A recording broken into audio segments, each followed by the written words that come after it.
Okay, సరే అయితే ఒక పని చేద్దాం.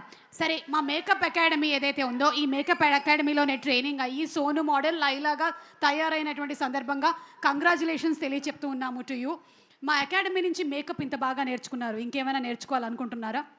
యాంకరింగ్ నేర్చుకుందాం అనుకుంటున్నాను అండి. మైక్ పట్టుకోగానే నాకు అర్థమైపోయింది, పట్టుకున్నటువంటి ఆ పద్ధతిని బట్టే అర్థమైపోతుంది మీకు యాంకరింగ్ అలవోకగా వచ్చేస్తుంది అని. ఇంకా anything else you want to ask నన్ను కానీ లేకపోతే?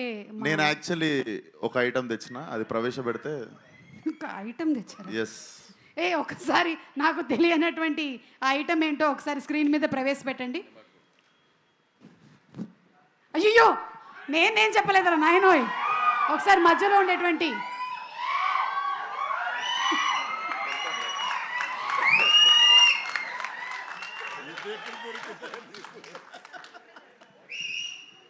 సార్, ఎట్లుండే సార్ ఎక్స్పీరియన్స్ అసలు ఆ గెటప్ వేసుకుని అసలు ప్రపంచం ముందుకు రాగానే? I eagerly wanted to ask this question మీరు వచ్చినప్పుడు. మరి గ్లామర్లో పోటీ పడితే నన్ను దాటిపోయావయ్యా.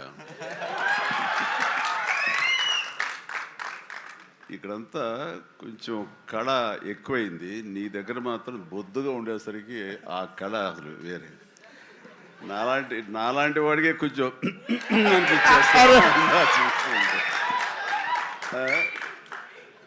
చూడాలి, సినిమా చూసిన తర్వాత తట్టుకోగలమో లేదో. Thank you so much sir, ఈ కాంప్లిమెంట్ లైఫ్ టైం గుర్తుపెట్టుకుంటాను. Love you sir. నేను చూసే కొన్ని డికేడ్స్ అయిపోయింది ఇది ఫొటోస్ చూసి.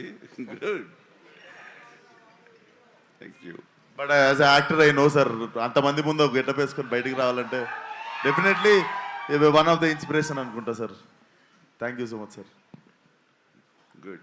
చిరంజీవి గారు, ఒక క్వశ్చన్ అండి. ఆ రోజు మీరు ఆ గెటప్ వేసినప్పుడు మీ అమ్మగారి రియాక్షను, మీ ఆవిడ గారి రియాక్షను ఏమైనా గుర్తున్నాయా? వాళ్ళు నన్ను చూడలేకపోయారు,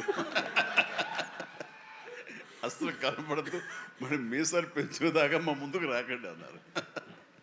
కానీ విశ్వకి వేరే ఎక్స్పీరియన్స్ ఉన్నట్టుంది. విశ్వ మా వాళ్ళు చీరలు కట్టుకొని, మ్యాచింగ్ చీరలు కట్టుకొని సెట్కి వచ్చారు సార్ ఫోటో దిగుదామని. మళ్ళీ ఎప్పుడు కట్టుకుంటున్నాం అని.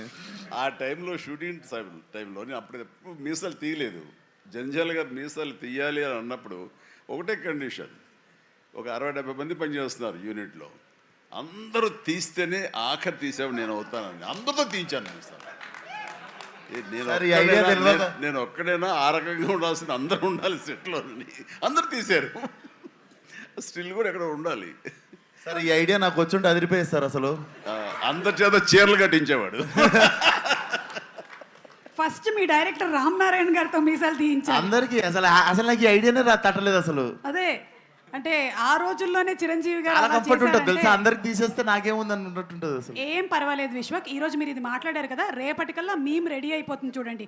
మీ మొత్తం డిపార్ట్మెంట్ అందరికీ కూడా మీసాలు గడ్డలు తీసేసి మా వాళ్ళు ఫోటోలు రెడీ చేసి పెట్టేస్తారు. ఎందుకు మీ ఫ్యాన్స్ అంతా చీరలు కట్టి వెళ్ళమని థియేటర్కి వదలొద్దు ఐడియా. చేసేస్తారు సార్ వాళ్ళు పాప మాల్కి. అంటే ఈ లైలా February 14th సింగిల్స్ వచ్చి థియేటర్లో కలవమని చెప్పాడు కాబట్టి ఎలా వస్తారు అనేది మీకే వదిలేస్తున్నాము, చూద్దాము ఎలా వస్తారు. So thank you so much Chiranjeevi garu, and thank you Vishwak. Okay, so I think ఈ మొత్తం సినిమాలో ఎవరికైనా చాలా టఫ్ కాంపిటీషన్ ఉందంటే పాపం హీరోయిన్కి.